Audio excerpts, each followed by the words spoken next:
Hey guys, welcome to today's video where I'm going to be making a metal draw plate for Viking knit chains. The reason that I'm doing this is that my old draw plate is starting to get worn through, especially the smaller holes, so hopefully if the draw plate is made out of metal, this will stop happening and then I don't need to constantly buy new draw plates every time it wears through.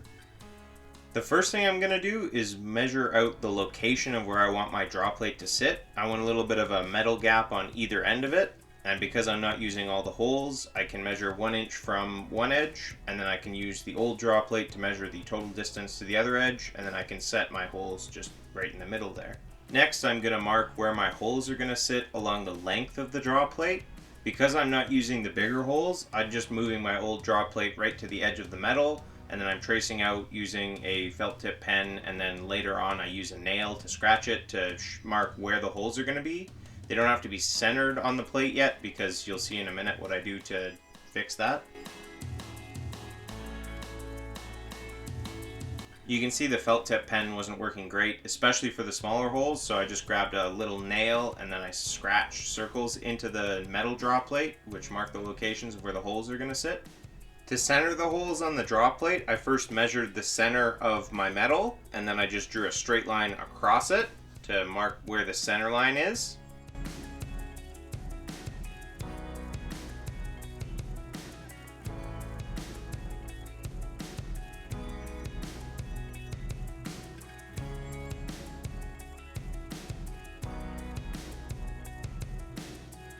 To determine where my holes were going to sit on the center line, I just took the markings that I'd made earlier and I drew 2 lines straight down on either side of the diameter to mark where the outside of the hole would be on the center line.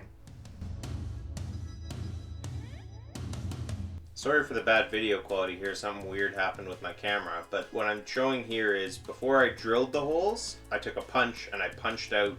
I just eyeballed the center locations for each of the holes along that center line between the 2 lines I just marked and then punched them. I was originally planning on doing all of the holes from 1/2 inch down, but I only ended up doing from 7/16 down because that was the biggest hole that I really need for a draw plate for me. With everything marked out, my next step was to take a hacksaw and cut off the end piece that I'd marked. I didn't need any fancy tools for this. A hacksaw was good enough. It takes a little bit and you just gotta sit and saw for a while. With the piece cut off, I now had to clean up the edge because it got a little bit rough from the sawing. I just used a file for this. I was originally planning on using my deburring tool, but it didn't work. So I just took a file and I cleaned up the edge and then I rounded all the corners.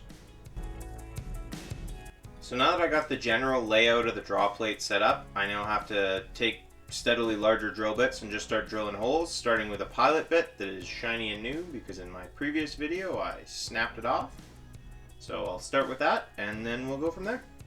The first set of holes, the pilot holes, went really smooth. I am using an oil so that my drill bits don't overheat, but yeah, luckily I didn't snap it this time.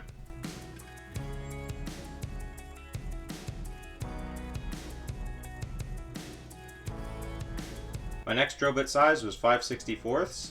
I'm going by the minimum steps up I can through my drill bits because my drill is just a bottom of the line one, so it seemed to go really well, and yeah, the drill worked for this, but I wouldn't have wanted to try jumping to bigger bits too quickly, otherwise there would have been problems. 3/32 and 7/64 both went pretty smooth. I just cruised through them and drilled out all the holes. Next up was 1/8.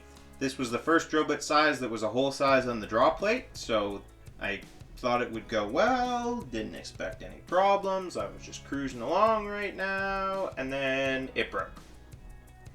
So yeah, I had to go buy a new drill bit.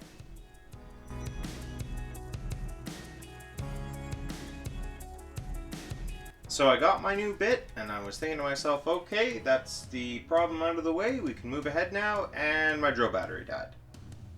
So then there was 2 hours of waiting for the drill battery to charge. After the drill battery finished charging, it was actually relatively smooth sailing for the rest of the day. I would just drill out a set of holes with a drill bit and then move on to the next biggest size, and every time I hit another drill bit size that was on the draw plate, I would have 1 less hole to drill per set. So here's a fun montage of me doing all of that drilling.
And there we go. All of the holes are finally drilled. Ignore all of the other broken drill bits that may have happened while I was doing this project, but it doesn't matter. It's done being drilled, so I don't have to worry about breaking bits anymore. The final step for making the draw plate is to smooth out all of the drill holes. So I took my deburring tool and I ran it around the edges. It removes the burrs and it angles it so it's not a harsh edge when you're pulling the wire through. And then for the smaller holes where I couldn't get my deburring tool into it, I just filed them down with some hand files. Once the draw plate was finished, I gave it a quick test usage with a quick Viking knit bracelet that I did. And one thing that I noticed right off the bat is it's a little bit harder to pull this bracelet through this draw plate than my old draw plate, which I think has to do with the fact that this draw plate isn't being ripped apart as you pull the bracelet through. Once I got down to the smaller holes, it got significantly more difficult. I actually had to go and get a set of pliers with teeth so that I could grip the bracelet to be able to pull it through. Because it was so difficult to pull the bracelet through the draw plate, I decided to look at the bracelet that I'd made under a microscope. And you can see all these little kind of black lines. That's where the draw plate has actually shaved pieces of the wire off, which is a problem if your wire is coated. It's not so much of a problem if your wire is the same color the whole way through, but I think it could solve this by just spending more time rounding out the edges of my new draw plate, and especially on the smaller holes, just filing them down some more. There we go. I made a new draw plate and made a great new bracelet with it. There's some minor tweaking I need to do, but overall it turned out pretty good. So I hope you guys enjoyed this video, and I'll see you in the next one.